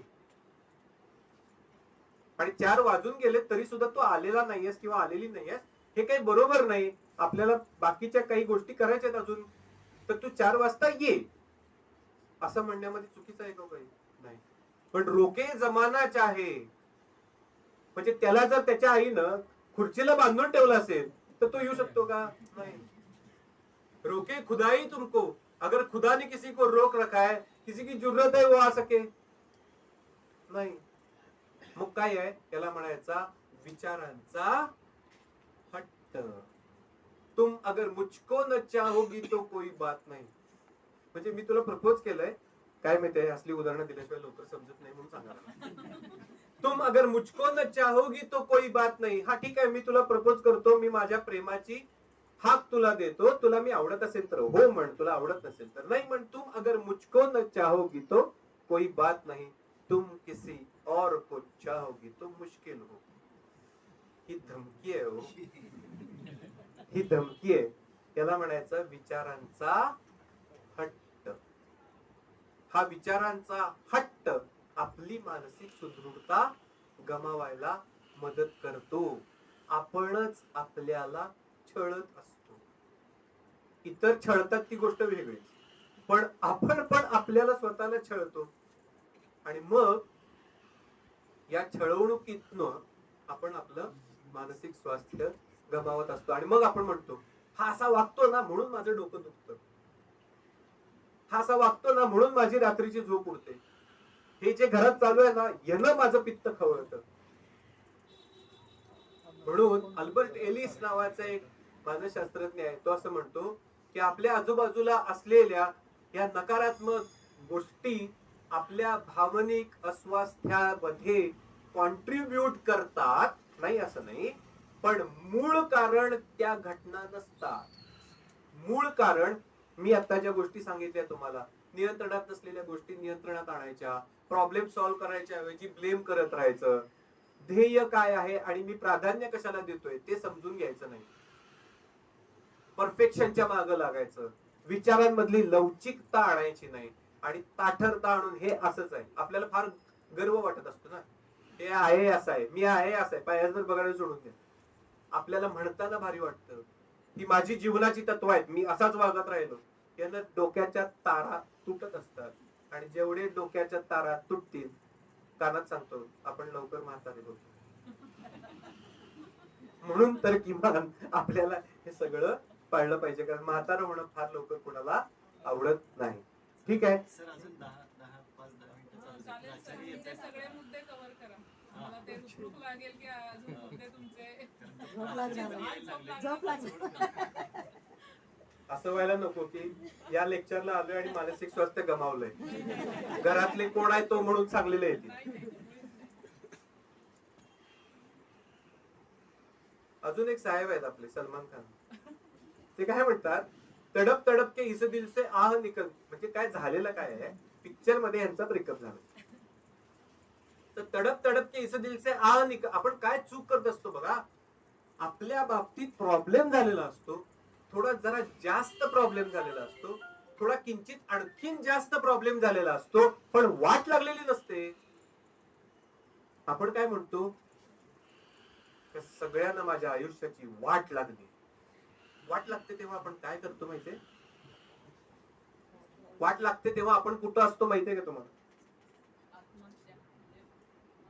वाट लागते तेव्हा आपण घाटावर असतो, बाकी सगळे रडत असतात कदाचित, माहितीये मला. कारण वाट लागते तेव्हा वाट लागलेली असते, काहीही शिल्लक नसतं. मी श्वास घेतो आहे याचा अर्थ अजून वाट लागलेली नाही. युक्रेन मधल्या, इस्रायल मधल्या गाझा पट्टीतल्या भारत पाक सीमेवरती जिथं गोळीबार चालू आहे तिथल्या लोकांनी हे जर म्हटलं ना, साधारण बहुतेक वेळेला वाट लागण्याच्या परिस्थितीत आम्ही आहोत. ओके, लॉजिकल आहे. पण काय झालंय की सीईटीत मार्क्स माझ्या मुलाला कमी पडले. तो वाट लागलीये का प्रॉब्लेम आलाय? काय झालंय तर बायको माझ्यावर रुसून, उदाहरण आहे, माझ्यावर नाही, माझ्यावर रुसून माहेरी निघून गेली हो. म्हणजे जरा जास्तच प्रॉब्लेम झालाय. आमच्या शेजारचे एक दादा आहेत, म्हणजे माझा मित्रच आहे, तो त्याच्या बायकोला म्हणाला, त्याची बायको औरंगाबादची आहे, त्याच्या बायकोला म्हणाला, मी ना तुला या वेळेला चपलाहार घेणार आहे. ही बायको रुसून आमच्या घरात येऊन बसली बायको जवळ आमच्या. आमची बायको बेळगावची, तिला पण माहित नाही चपलाहार, हिलाही माहित नाही चपलाहार. आणि मी घरी आल्यानंतर वहिनी करून बसलेल्या, आणि माझी बायको मला म्हणाली, हे चपलाहार वगैरे हे काय बोलण्याची पद्धत झाली? अगं म्हटलं, असं मिळतं गाडगिळांकडे जा. नाही नाही, यानं ना माझं आयुष्य जगणं कठीण करून ठेवलेलं आहे. जगणं कठीण करून ठेवलेलं आहे म्हणजे काय माहितीये? ठीक आहे, त्यांनी चुकीचा अर्थ काढला, ठीक आहे, पण जगणं कठीण करून ठेवलेलं आहे. आणि तो बाबा डोक्याला हात बसलाय काय म्हणून हिला म्हटलं. त्यांचं पूर्वी काय भांडण व्हायचं माहितीये? हे मला गजराच आणून देत नाही. माझ्या घराकडे येताना एक विठ्ठलचं मंदिर आहे, ते विठ्ठलाच्या मंदिराच्या बाहेर सीझन असला की गजरा घेऊन बसलेला एक बुट्टीवाला माणूस बसतो. आणि हिला काय अपेक्षा आहे? मला सोनं नको, नाणं नको, काही नको, काही नको, पिक्चर नको, जेवायला देऊ नको, गजरा आणून दे. आणि ह्या बाबाला की नाही बहुतेक गंध ज्ञान कमी असावं, आणि हा पण सेन्स कमी असावा थोडासा, म्हणजे प्रेमाचा. तर तो विसरायचा नेमका. त्यांचं काय म्हणणं होतं, बहुतेक गजऱ्याशिवायच मरणार आहे मी. म्हणजे काय करतोय माहितीये का आपण काय करतोय माहितीये का? आपण समस्येला एक्झॅजरेट करतोय, मोठं करतोय. आता जरा गंभीर उदाहरण सांगतो. ही जी मुलं आत्महत्या करतात किंवा जे लोक आत्महत्या करतात ना, ते प्रॉब्लेम मध्ये असतात, मान्य आहे मला. संपलेलं सगळं असतं का? नाही. ती लोक संपलंय सगळं असं मानायला सुरुवात करतात, तेव्हा डोक्यामध्ये ऑप्शन यायचे बंद होतात. डोक्यात ऑप्शन यायचे बंद झाले. तुम्ही मला सांगा, इंजेक्शन जर घ्यायला सांगितलं डॉक्टरने तर 100 वेळा आपण विचार करतो, किंवा देताना सुद्धा 100 वेळा हात असा हलवतो की ते टोचू नये म्हणून. लोकांना रेल्वे ट्रॅक खाली यावं असं कसं वाटत असेल? स्वतःला गळफास लावून कसा घ्यावा, म्हणजे ते पेनचं सेन्सेशन कुठं जात असेल? तर डिप्रेशन ही अशी अवस्था आहे की ज्याच्यामध्ये हे काही सुचतच नाही आणि काही पेन जाणवतच नाही, आणि इतकं ते एक्झॅजरेशन झालेलं असतं. आम्ही त्याला ऑफलायझेशन असं म्हणतो, म्हणजे महाभयंकरीकरण.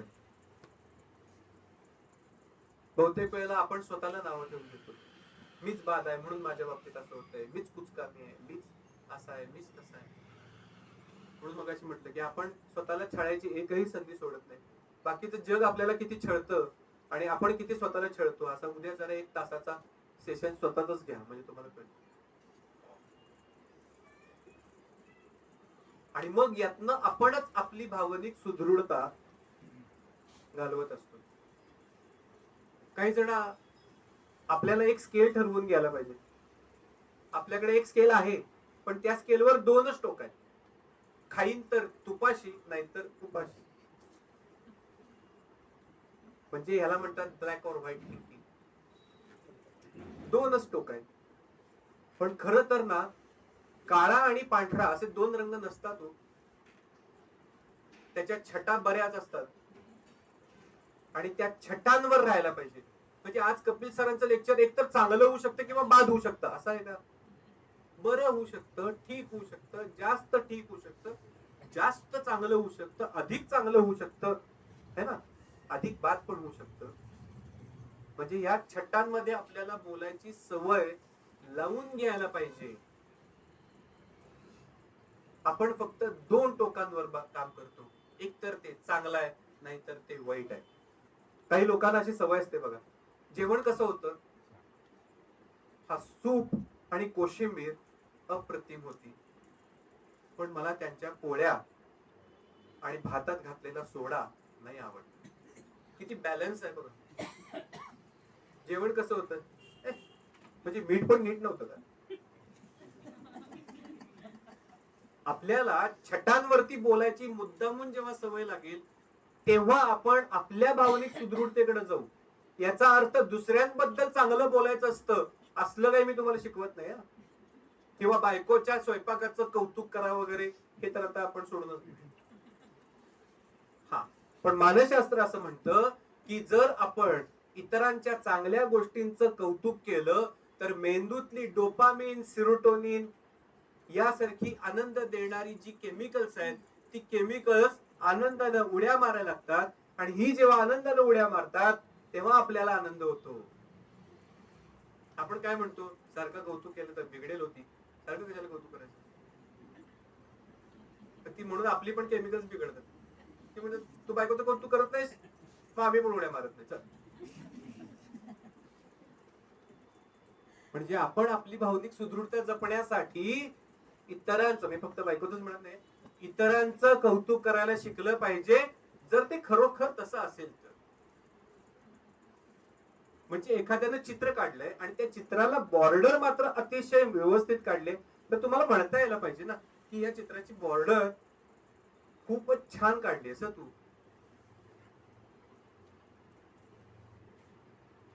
आणि चित्रामध्ये मात्र या गोष्टी आपल्याला सुधारायला पाहिजे. आपण काय म्हणतो, चित्राच्या बॉर्डरचं काय कौतुक करायचं असतं, कसं काहीतरी काय. आणि आपण त्या न्यूरॉन्सची मैत्री आपल्याच डोक्यात जी होणार आहे, जेवढी न्यूरॉन्सची मैत्री तेवढी बौद्धिक क्षमता वाढते. जेवढी न्यूरॉन्सची मैत्री तेवढं तारुण्य टिकून राहतं. जेवढी न्यूरॉन्सची मैत्री आणि हे डोपामिन, सिरोटोनिन ही जी केमिकल्स आहेत, ऑक्सिटोसिन, ही केमिकल्स आहेत, ही उड्या मारायला सुरुवात करतात, त्यांची लेवल वाढते. व्यायाम केल्यानंतर पण ही 3 केमिकल्स खुश होतात. शेकहँड केल्यानंतर मात्र ज्यांच्या टचला आपण स्वीकारलेला आहे अशाच, हा थोडासा गंभीर विषय. शेकहँड केल्यानंतर, शाबासकी दिल्यानंतर आपल्याला बरं वाटतं. ज्यांना शाबासकी मिळाली आहे त्यांना, आणि ज्यांनी शेकहँड केलाय त्यांना सुद्धा बरं वाटतं. याचं कारण हे ऑक्सिटोसिन आणि सिरोटोनिन केमिकल्स उड्या मारत असतात. म्हणून पूर्वीचे लोक डोक्यावरून आशीर्वादासाठी हात फिरवायचे तेव्हा बरं वाटायचं. आता वाकायचं पण कमी झालंय आणि आशीर्वाद तर कसे वाकलंच नाही तर आशीर्वाद कुठं मिळणार. बाकी त्या आशीर्वादांचा आणि अध्यात्माचा काय संबंध आहे याच्याकडे मी नाही वळत. त्यामुळं आपण आपल्या सुदृढ भावनिकतेची जबाबदारी आपल्यालाच घ्यायला पाहिजे. आणि एक सगळ्यात शेवटचा मुद्दा असा की आपल्या मेंदूमध्ये तणाव नियोजनाचं वेगळं केंद्र आहे आणि आनंद नियोजनाचं वेगळं केंद्र आहे. म्हणजे माझ्या घरातली कटकट, माझ्या व्यवसायातली कटकट संपल्यानंतर मग मी आनंद मिळवायला सुरुवात करतो, हे चुकीचं आहे. एका बाजूला हा तणाव हाताळायचा प्रयत्न मी करत राहीन, दुसऱ्या बाजूला मी माझा आनंद वाढवायचा प्रयत्न करत राहीन. एका बाजूला मी माझ्या व्यवसायाने येणारा तणाव हाताळत राहीन, किंवा माझ्या घरात जर काही 4 कटकटी असतील तर त्या हाताळायचा प्रयत्न करत राहीन, किंवा अजून काही स्ट्रेसर्स असतील तर ते हाताळायचा प्रयत्न करत राहीन. पण आज माझा मित्र मला म्हणतो ट्रेकिंगला जाऊया, मला वेळ आहे तर मी तिकडे जाणार. तो मला म्हणतोय की खूप छान मूवी आलाय, आपल्याला तो जाऊन बघायचा आहे, तर मी तिकडे जाणार. आज मला माझी बायको म्हणते की मागं बगीच्यामध्ये आपल्याला आता जरासं गवत काढलं पाहिजे बाबा, तर त्यात मला आनंद आहे तर मी ते मुद्दामून करणार. माझी कटकट कमी होऊ दे, तणाव कमी होऊ दे, मग मी आनंद मिळवायचा प्रयत्न करतो, असं बहुतेक जणांचं सूत्र असतं. आणि मग तुमची कटकट वयाच्या 70व्या वर्षी कमी झाली तर 70व्या वर्षी न सुरू करणार का आनंद मिळवायला? आणि मग आपण म्हणतो की आयुष्यात काही आनंदाच्या गोष्टी करताच आल्या नाहीत. हे सगळं घरातलं आणि व्यवसायातलंच सूत्र नीट करता करता हयात गेली. कुणी आपल्याला अडवलेलं नसतं, आपणच स्वतःला रिस्ट्रिक्ट केलेलं असतं. त्यामुळे या सगळ्या गोष्टींवरती आपण काम करूया. मी मगाशी सांगितलेलं लक्षात ठेवूया की आपल्याला हा प्रवास feeling better to getting better करायचा आहे. हा प्रवास नुसता फीलिंग बेटर राहिला तर इथनं पुढं अर्धा तास बरं वाटेल, घरात जेवणासाठी ताटं घ्यायची जेव्हा वेळ येईल, तेव्हा जेव्हा सुरू होईल, तेव्हा कोण कपील असं वाटतं. पण ही सूत्र जर आपण आपल्या आयुष्यात आणण्याचा रोज आठवून आठवून प्रयत्न केला, कारण ही सूत्र आपल्याला मानसशास्त्रानं आत्ता दिली. मानसशास्त्र हे फार अलीकडचं शास्त्र आहे, 125 वर्षाचा इतिहास आहे फक्त. त्यामुळे ही अलीकडे आलेली आहे. आणि नकारात्मकता ही मात्र वर्षोनवर्ष आपल्या मेंदूमध्ये रुजलेली आहे. म्हणून कपिलचं पोट भरतं, म्हणून हे सगळं सारखं सांगावं लागतं, म्हणून या गोष्टींची सारखी सारखी उजळणी करावी लागते. ठीक आहे, आता मी इथं थांबतो आणि एक शेवटी तुम्हाला सगळ्यांना माहित असलेला श्लोक आपण म्हणूया. तो श्लोक मी म्हणतो आणि थांबतो, ज्या श्लोकामध्ये सगळं आलेलं आहे. जे टाळणे अशक्य ते शक्ती दे सहाय्या. Factors within control, factors beyond control. जे टाळणे अशक्य ते शक्ती दे सहाय्या. जे शक्य साध्य आहे निर्धार दे कराया. मज काय शक्य आहे आहे अशक्य काय. माझे मला कळाया दे बुद्धी देवराया. देवराया म्हणजे कोण? आपलाच मेंदू, कुठलाही देव नव्हे. त्याला ह्याच्यात परत आणि अडकवू नका. आपल्याच मेंदूला आपण सांगायचं की राजा तुला कळतंय का हे सगळं नियंत्रणाच्या पलीकडे आहे, आणि तुला हेही कळतंय का की याच गोष्टींमध्ये हे तुझ्या नियंत्रणात आहे. एवढं करशील का तू? दे बुद्धी देवराया. माझे मला कळाय. माझं मला कळायला पाहिजे रे बाबा, सांभाळून घे, असं आपण स्वतःलाच सांगायचं. परत त्या देवाला साखळीने अडकवायचं नाही.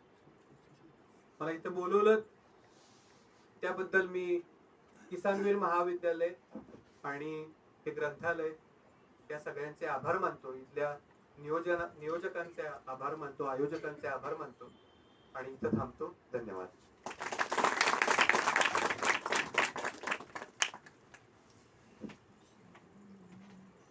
धन्यवाद सर. सगळ्यांच्या चेहऱ्यावर मला असं दिसतंय की अजून जर एक 5-10 मिनिटं बोलायला पाहिजे होता, पण वेळेचं नियोजन तर केलंच पाहिजे, नाहीतर पुन्हा भावनिक ताण सुद्धा वाढेल.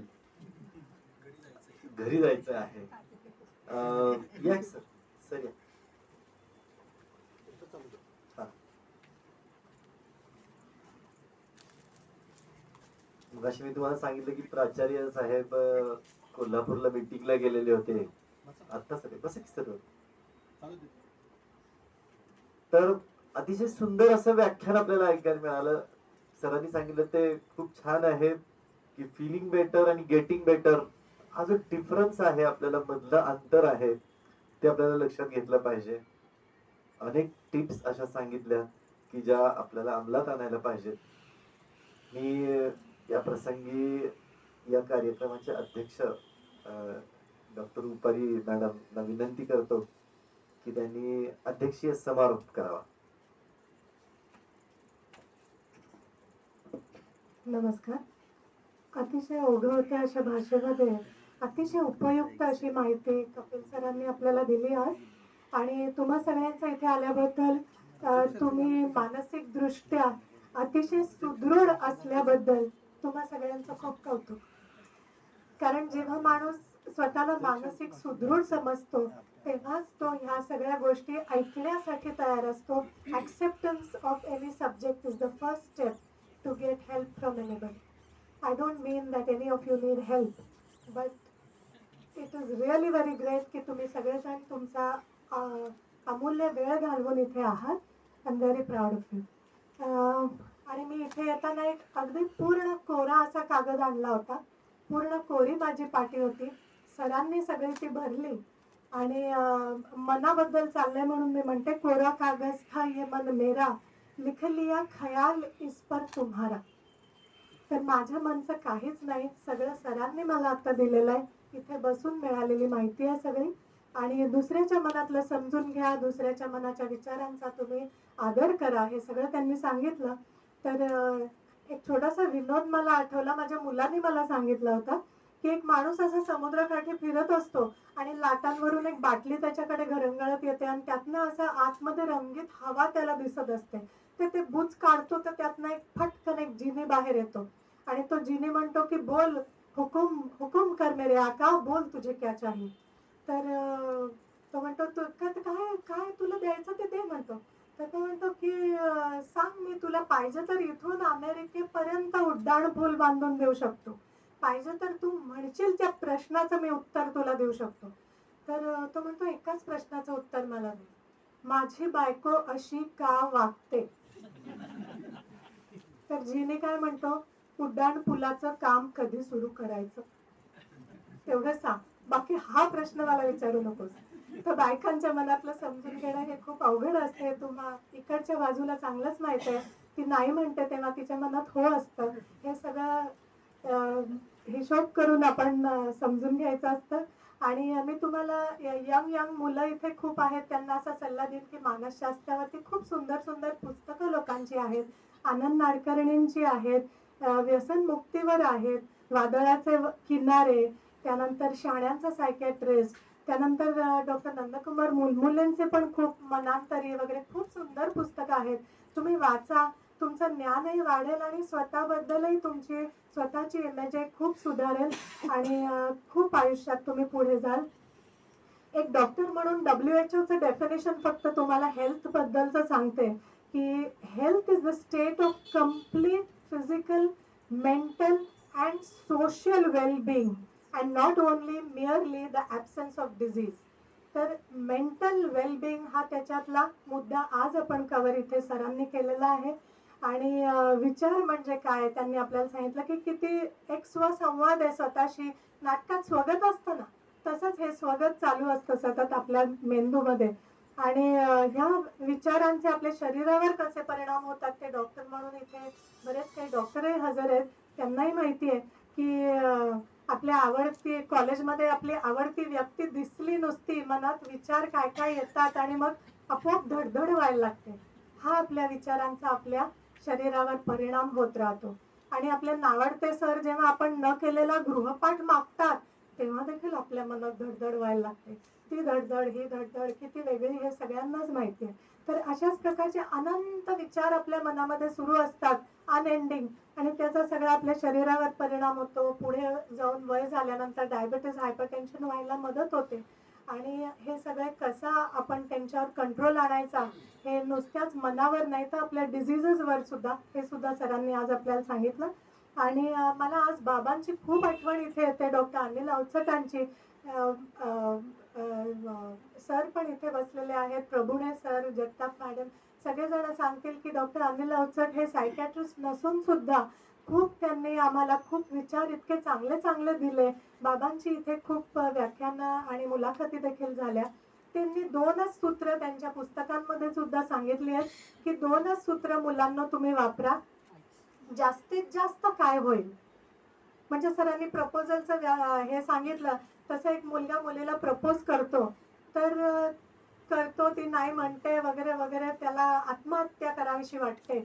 पण होऊन काय हा, तर त्यांनी मनात काय विचार आणायचा आहे की होऊन होऊन काय होईल, जास्तीत जास्त ती आपल्याला थोबाडीत मारेल, बस दॅट्स ऑल. जीव तर नाही ना घेणार आपला. हा चांगला विचार त्यातनं घ्यायचा आहे. आणि दुसरा एक त्यांनी एकच मंत्र सांगितला होता आणि तो म्हणजे तरी बरं, तरी बरं. म्हणजे त्यांनी सांगितलं म्हणजे की त्या मुलाने काय विचार करावा, तरी बरं हाताने मारलं, चपलेने नाही मारलं, असा विचार बाबांनी आम्हाला इथे दिला, इथे ह्याच व्यासपीठावरून. आणि आज त्यांची खूप आठवण आली. आणि स्टिग्मा बद्दल त्यांनी खूप चांगलं सांगितलं की स्टिग्मा, आता आमचे पेशंट्स आम्ही बघतो तर 2च गोष्टींना त्यांचं वाणी जी असते ती चाचरते. की ते असे आड्याकडे बघून आम्हाला सांगतात की सातारचं औषध चालू आहे. आड्याकडे बघितलं आणि सातारचं औषध चालू आहे म्हटल्यावर आम्ही समजतो वाईकर की हां, मानसिक उपचार काहीतरी सुरू आहे. आयदर काहीतरी मानसिक उपचार सुरू असेल किंवा काही सेक्शुअल प्रॉब्लेम असेल तरच पेशंट आमचे चाचरतात आणि घाबरत घाबरत सांगतात, बाकी सब एकदम शूर असतात. तर सरांनी आज आपल्याला सांगितलं काही घाबरायचं काहीच कारण नाही. हा आम्ही कॉलेजमध्ये होतो तेव्हा याला मेंदू, आम्ही असे कोणाची चेष्टा करायचो तर त्याला म्हणायचं की ब्रेन में केमिकल लोचा हो गया यार, म्हणजे काहीतरी त्याला ब्रेनमध्ये त्याचे केमिकल्समध्ये इम्बॅलन्स झालंय. आणि हे आता प्रूव्हन आहे की depression or any other manic depressive psychosis or any other psychotic condition is an imbalance of the chemicals, the hormones in your body, in your brain. आणि ह्याला अँटीडोट्स आहेत, याला औषध आहेत, त्यामुळे या केमिकल लोच्याला आपण अजिबात घाबरायचं नाही. आणि 3 इडियट्स तुम्ही बघितलं असेल, त्यामध्ये कसं दाखवलंय ज्या पद्धतीने आत्महत्या होतात, प्रेशर्स काय काय असतात स्टुडंट्समध्ये, हे सगळं इथले डॉक्टर्सही सांगतील. मेडिकल कॉलेजमध्ये हेच चालतं.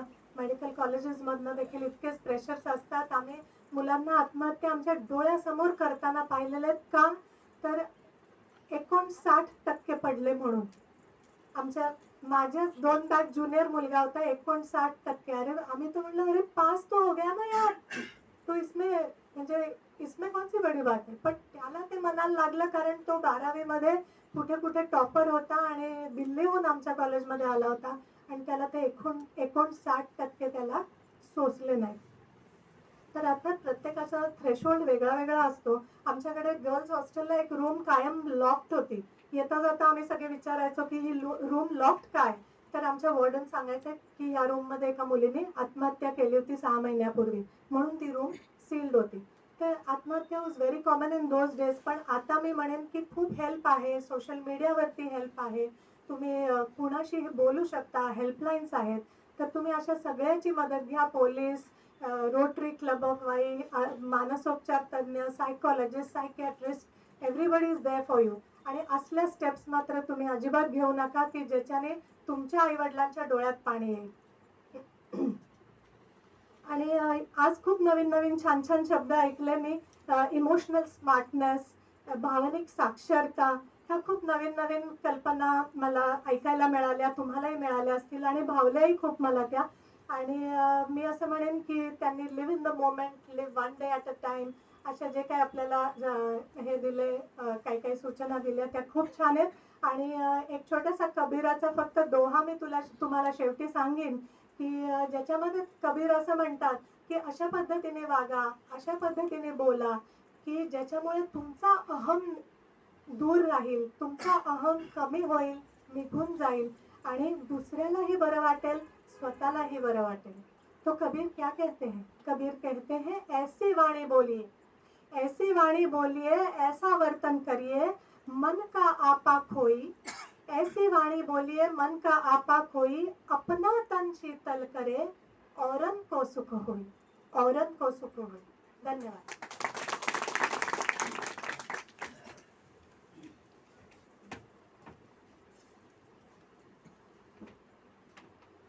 त्यानंतर आपण व्याख्यानमालेच्या शेवटच्या सत्रात म्हणजेच आभार प्रदर्शनासाठी आभार प्रदर्शन करत आहोत. तत्पूर्वी मी 1-2 गोष्टी या व्याख्यानमालेच्या संदर्भामध्ये एक विभाग प्रमुख मानसशास्त्र म्हणून बोलेन की आमच्या महाविद्यालयामध्ये अशा प्रकारच्या व्याख्यानांसाठी किंवा अशा प्रकारच्या एखाद्या मोठ्या प्रोजेक्टसाठी आमच्या महाविद्यालयाच्या प्राचार्यांनी परमिशन दिली, संस्थेने परमिशन दिली.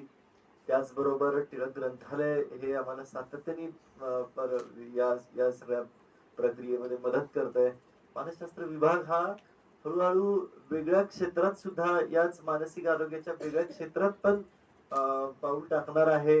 जे काल आपण व्याख्यान ऐकलं होतं तुम्ही, स्वमदत गट, तर हा असा एक स्वमदत गट सुद्धा आमच्या या विभागामार्फत आम्ही तयार करणार आहोत की जो स्वमदत गट मानसिक आरोग्य क्षेत्रामध्ये काम करेल.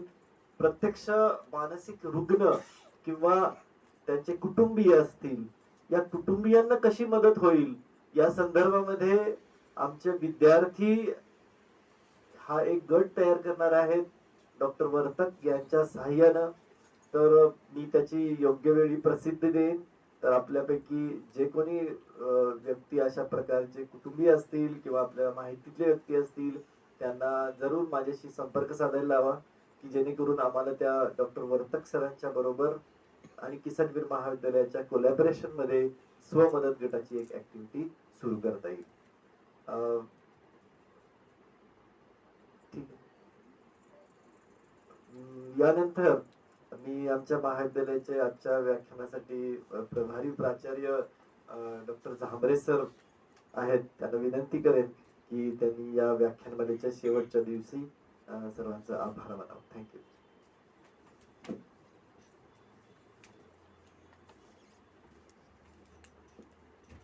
खूपच सुंदर आणि उगवत्या शैलीमध्ये कपिल सरांनी वेगवेगळ्या मुद्द्यांना अगदी जवळून स्पर्श केला. मग तरुणापासून अगदी बाल मनापर्यंत ज्या काही गोष्टी जे रुचेल पचेल त्या भाषेत त्यांनी सांगितलं. खरं तर हा मानसिक आरोग्य जो दिवस आहे तो 1992 साली जागतिक लेवलला माझ्या माहितीप्रमाणे रिचर्ड हंटर यांनी संकेत दिले की आपण म्हणजे जवळजवळ जगामध्ये 8 लोकांच्या पाठीमाग एक सायकिक म्हणजे सापडतोच मनोरुग्ण. म्हणजे मनोरुग्ण म्हणजे काय सायकोलॉजिकली काय तो एकदा डिफेक्टेड असं आहे असं नाही, पण काय ना काय माध्यमातून तो मनोरुग्ण असतो. मग जर तुम्ही विचार केला तर 17.5 कोटीमध्ये किती सापडतील बघा. 17.5 कोटीमध्ये मनोरुग्ण जे आपणास म्हणजे आपल्या लोकसंख्येच्या ह्याच्यानुसार जर काढले तर किती प्रमाणात म्हणजे आता पाठीमाग एक तर आपल्या आत्ताच्या लोकसंख्येच्या पाठीमाग 17.5 कोटी इतके मनोरुग्ण आपणाशी सापडतात. आणि त्यातल्या त्यात जर बघितलं तर 2.5 कोटी इतके गंभीर आजाराने त्रस्त असणारे मनोरुग्ण आपल्याला सापडतात. आणि आज डॉक्टरांच्या पेक्षा सायकॅट्रिकची किती गरज आहे त्या म्हणजे आकडेवारीनुसार आपल्याला लक्षात येतं. म्हणजे हवं असलेलं मिळालं नाही ह्या म्हणजे तरुण पिढीच्या मनातील जे प्रश्न आहेत म्हणजे हवा आहे ते मिळालं नाही, पण ते मिळवण्यासाठी आपली सायकोलॉजी आपण किती डिस्टर्ब करतो ह्याच्यातून सायकिक रुग्ण वाढतात. दुसरी गोष्ट माझं जगणं कठीण किती झालं. सरांनी अगदी छान भाषेमध्ये सांगितलं. म्हणजे आत्महत्या आपण का करतो. माझंच उदाहरण मी सांगतो म्हणजे तुमच्या लक्षात येईल. मी सुद्धा 2 वेळेला आत्महत्या करायचा प्रयत्न केला. सरांनी ज्या पद्धतीने सांगितलं डिप्रेशन मध्ये माणूस गेल्यानंतर तो शून्यात कसा असतो त्याला कशाचं सेन्सेशन नसतं. मी अभयनगरच्या पुलावरती सर रेल्वे खाली आत्महत्या करायसाठी पडलो होतो. सुदैवानं रेल्वे हळू होती म्हणून ते रेल्वे थांबवली गेली आणि मला पोलिसांच्या ताब्यात दिलं. त्यानंतर पुढल्या बऱ्याच गोष्टी झाल्या. पण ज्या वेळेला आत्महत्या करताना माणूस कुठल्या सायकोलॉजीमध्ये असतो हे सरांनी फार छान सांगितलं. म्हणजे शून्यामध्ये असतो आणि आपल्या भावना वगैरे अगदी निर्जीव झालेल्या असतात. म्हणजे आपल्याला काही कळत नसतं. पण त्याच्यातून म्हणजे आता मला कळतं की आपण किती मूर्ख होतो. म्हणजे आत्महत्या करत होतो म्हणजे त्यावेळेला, पण त्याची ती कंडिशन असते ती फार वेगळी असते. म्हणजे सरांनी सांगितलं ना feeling better than getting better. फार छान संदेश दिला सरांनी. आणि मानसिक आरोग्य दिनाच्या निमित्तानं हा आमच्या महाविद्यालयाच्या मार्फत जो हा कार्यक्रम 3 दिवसाचा कार्यक्रम आयोजित केला त्या कार्यक्रमासाठी आपण सर्वजण मोठ्या संख्येनं उपस्थित राहिला त्याबद्दल मी सायकोलॉजी डिपार्टमेंट, जनता शिक्षण संस्था, किसनवीर महाविद्यालय वाई आणि आमच्या महाविद्यालयाच्या वतीनं मी आपणा सर्वांचे मनस्या आभार व्यक्त करतो आणि हा कार्यक्रम इथं संपन्न झाला असं मी जाहीर करतो. धन्यवाद.